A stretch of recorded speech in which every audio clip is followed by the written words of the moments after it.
কারো নেই বাবা, আবার কারোর মা। তাদের মধ্যে অনেকেই আছে যাদের বাবা মা কেউ নেই, কিন্তু তাতে কোনো দুঃখ নেই তাদের মনে। বরং পড়াশোনা থেকে সুস্থ স্বাভাবিক জীবনযাত্রার যাবতীয় সামগ্রী পাচ্ছে এই খুদেরা, আর সবটাই হচ্ছে দাদুর দৌলতে। জেলার বিভিন্ন প্রান্ত থেকে অনাথ শিশুদের খুঁজে বার করে এক ছাতার তলায় আশ্রয় নিয়েছে দাদু। নিজের গাঁটের টাকা খরচ করে মালদহের প্রত্যন্ত গ্রামেই তৈরি করেছেন শান্তিকুঞ্জ আশ্রম। এই আশ্রমে এখন 40 জন খুদে থাকছে, যাদের কেউ নেই। এই আশ্রমে খুদেদের রেখে স্কুলে পড়াশোনা করাচ্ছেন দাদু। পাশাপাশি আশ্রমের খুদেরা প্রতিদিন আশ্রমের সৌন্দর্যায়ন থেকে দেখভাল নিজেরাই করছে। মালদহ শহরের প্রতিষ্ঠিত ব্যবসায়ী দেবাশিস চক্রবর্তী গত প্রায় 1.5 বছর ধরে এই আশ্রম তৈরি করেছেন। পাশাপাশি তাদের নাচ গান সহ বিভিন্ন শরীরচর্চা করানো হয়। বহু গুণীজ্ঞানী ব্যক্তি মাঝে মধ্যেই আশ্রমে আসছেন, শিশুদের সঠিক পথে পরিচালনার দিশা দেখাচ্ছেন। এছাড়াও আগামীতে যেন শিশুগুলো সঠিক পথে এগোয় সেই লক্ষ্যে কাজগুলো করে চলেছেন দাদু ওরফে দেবাশিস চক্রবর্তী এবং তার সহযোগীরা। শান্তিকুঞ্জ আশ্রম কতদিন হলো এবং এখানে কতগুলো বাচ্চা আছে, কিভাবে তাদের দেখাশোনা এবং সামলাচ্ছেন? এইটা 17 মাস 18 মাস হলো। এইটা মূলত এটা একটা টিম ওয়ার্ক। আমার সঙ্গে আরও প্রায় জনা 20 আছে। তারা হয়তো আসতে পারে না, আমাকেই বেশি আসতে হয়।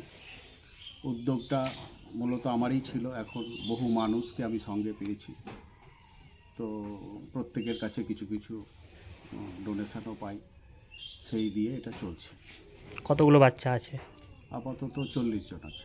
কিভাবে এদের দেখাশোনা সমস্ত কিছু অ্যারেঞ্জ করছেন? বিভিন্নভাবে লোকজন রাখা হয়েছে। একজন ম্যাডাম আছেন যিনি সকাল থেকে সন্ধ্যা অবধি বিভিন্ন শারীরিক চর্চা, পড়াশোনা, তাদের আধ্যাত্মিক আলোচনা, তাদের বিভিন্ন রকমের শারীরিক অ্যাক্টিভিটি, সাংস্কৃতিক অ্যাক্টিভিটি, এই সমস্তগুলো উনি করান সকাল থেকে সন্ধ্যা অবধি। উনি এই আশ্রমেই থাকেন।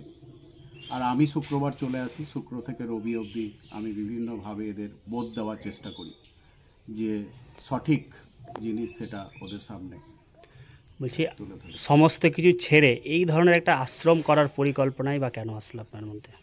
এইটা মূলত আমার মধ্যে ছিলই, প্রদীপ জ্বালানোই তো, কিন্তু সেই প্রদীপটা এখন আরও জ্বলে উঠেছে।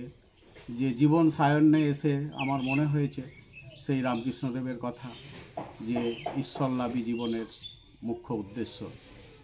তাই এই সায়ন্যে এসে অল্প কটা দিন তো আমরা আছি, এই সামান্য কটা দিন এর মধ্যে কিছু স্থাপন করে যাওয়া, যেটা আমি থাকবো না কিন্তু আমার এই আশ্রম চলতে থাকবে।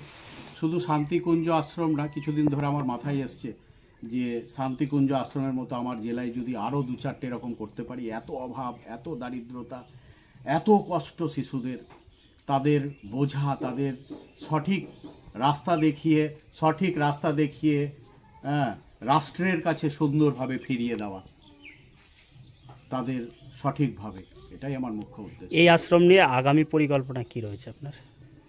আগামী পরিকল্পনা, এখানে আমরা কিছুটা জায়গা আরও কিনেছি, তো সেইখানে একটা স্কুল করার পরিকল্পনা আছে। একটা স্কুল আমরা করতে পারলে, আপাতত যদি ক্লাস 8 অবধি স্কুল করতে পারি, তাহলে এখন তো যখন যতটুকু ঘাটতি হচ্ছে বাড়ির থেকে নিয়ে আসছি, ডোনেশান পাচ্ছি, চলছে, কিন্তু অটোমেটিক যখন আমরা থাকবো না, আশ্রমটা চলতে থাকবে, তো সেই রকম একটা আর্থিক একটা ব্যবস্থা না করলে এটা চলবে না। এটা বুঝতে পেরে এইটা খুব মাথায় এসছে এবং তার জন্য আমরা একটু এগিয়ে যাচ্ছি যে স্কুলটা যাতে খুলতে পারি। আপনার নাম? আমি দেবাশিস চক্রবর্তী। এই আশ্রমে আপনি মাঝে মধ্যে আসেন, হ্যাঁ, কেমন লাগে আপনার? আশ্রম সকলেরই ভালো লাগে, আমার তো ভীষণ ভালো লাগে।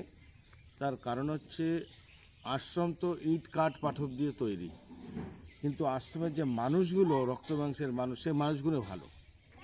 সে মানুষ ভালোর জন্যে আমরা সবাই এখানে আসি।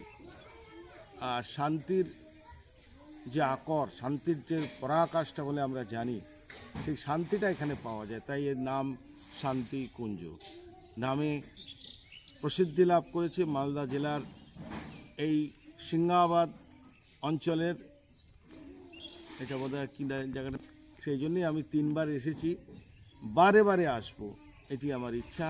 এবারে কিছুদিন থাকার একটু গ্রামে গ্রামে ঘুরে কিছু সৎ প্রসঙ্গ, কিছু আধ্যাত্মিক কথা, সবথেকে বড় কথা মানুষের সঙ্গে পরিচিতি লাভ করা, এটাই আমার উদ্দেশ্য, আর কিছু না। এই যে এখানে অনেক বাচ্চা থাকে, তাদের মধ্যে আপনি কি বলবেন? বাচ্চা তো সমস্ত বাচ্চাই হচ্ছে দেব শিশু। বড় লোকের বাচ্চাই হোক, গরিব লোকের বাচ্চাই হোক, রাস্তার বাচ্চাই হোক, তারা হচ্ছে দেব শিশু আমার কাছে।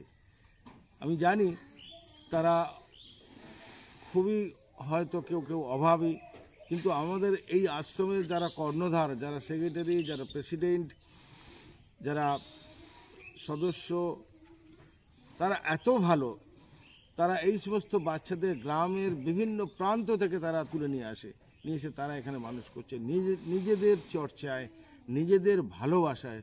এটি বিরল দৃষ্টান্ত। তার প্রথম নাম আমার দেবাশিস চক্রবর্তী, যাকে আমি জানি, তারপরে সব্যসাচী বাবু, তারপরে নিজে এখানকার যিনি সেক্রেটারি জয়রাম বাবু, আরও অনেকের নাম আছে, আমি তো সবাই নামটা মনে নেই, কিন্তু সবাইকে চিনি অনেককেই। এরা সত্যি ভালো মানুষ। এরা ভালো মানুষ বলেই আমি এদের কাছে আসি, আর এই বাচ্চাদেরকে কাছে পাওয়ার সুযোগ পাই, এইটুকু আর কি। নমস্কার, আপনারা দেখছেন নিউজ বাংলা 24।